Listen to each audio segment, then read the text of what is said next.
हरे कृष्णा सभी को। आशा करती हूँ आप सभी बहुत अच्छे होंगे। आज की हमारी वीडियो में श्राद्ध से संबंधित जो भी जुड़ी जानकारी है, जो आपके लिए जानना आवश्यक है, उनके बारे में बात करेंगे। तो चलिए शुरू करते हैं। धार्मिक मान्यता के अनुसार पूर्वजों की आत्मा की शांति और उनके तर्पण के निमित्त श्राद्ध किया जाता है। श्राद्ध का अर्थ श्रद्धा पूर्वक अपने पितरों के प्रति सम्मान प्रकट करना होता है। श्राद्ध का अर्थ श्रद्धा पूर्वक अपने पितरों को प्रसन्न करने से है।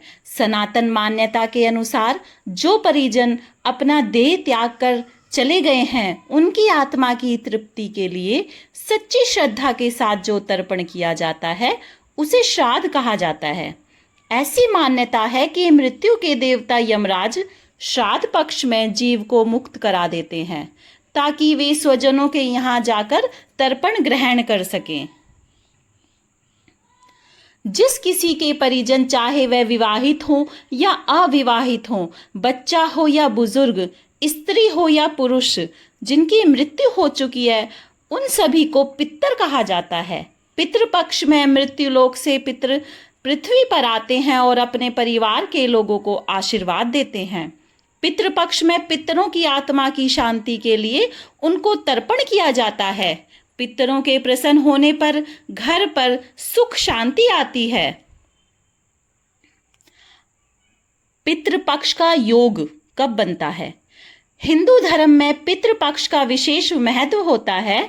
पितृपक्ष के 15 दिन पितरों को समर्पित होते हैं। शास्त्रों के अनुसार श्राद्ध पक्ष भाद्र पक्ष की पूर्णिमा से आरंभ होकर अश्विन मास की अमावस्या तक चलते हैं। भाद्रपद पूर्णिमा को उन्हीं का श्राद्ध किया जाता है जिनका निधन वर्ष की किसी भी पूर्णिमा को हुआ हो। शास्त्रों में कहा गया है कि साल के किसी भी पक्ष में जिस तिथि को परिजन का देहांत हुआ हो, उनका श्राद्ध कर्म उसी तिथि को करना चाहिए।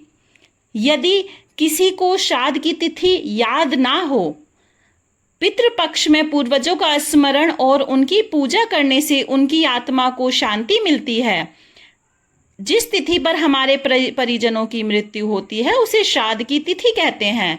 बहुत से लोगों को अपने परिजनों की मृत्यु की तिथि याद नहीं रहती। ऐसी स्थिति में शास्त्रों में भी इसका निवारण बताया गया है। शास्त्रों के अनुसार यदि किसी को अपने पितरों के देहावसान की तिथि मालूम नहीं है, तो ऐसी स्थिति में अश्विन मास को तर्पण किया जा सकता है। इसलिए इस अमावस्या को सर्व पितृ अमावस्या कहा जाता है।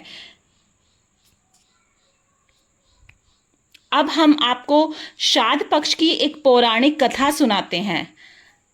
जब महाभारत के युद्ध में दानवीर कर्ण का निधन हो गया और उनकी आत्मा स्वर्ग पहुंच गई, तो उन्हें नियमित भोजन की बजाय खाने के लिए सोना और गहने दिए गए।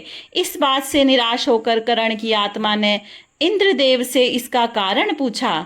तब इंद्रदेव ने कर्ण को बताया कि आपने अपने पूरे जीवन में सोने के आभूषणों को दूसरों को दान दिए, लेकिन कभी भी भोजन पूर्वजों को नहीं दिया।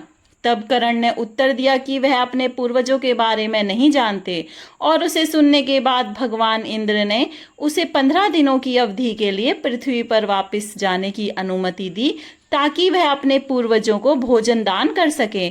इसी 15 दिन की अवधि को पितृपक्ष के रूप में जाना जाता है।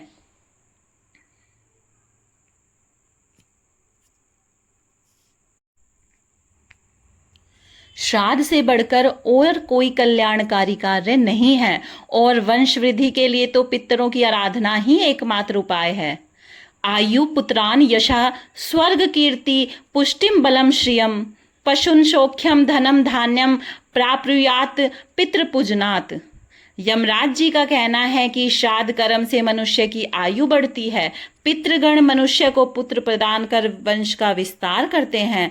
परिवार में धन धान्य का अंबार लगा देते हैं। श्राद्ध कर्म मनुष्य के शरीर में बल पौरुष की वृद्धि करता है और यश व पुष्टि प्रदान करता है।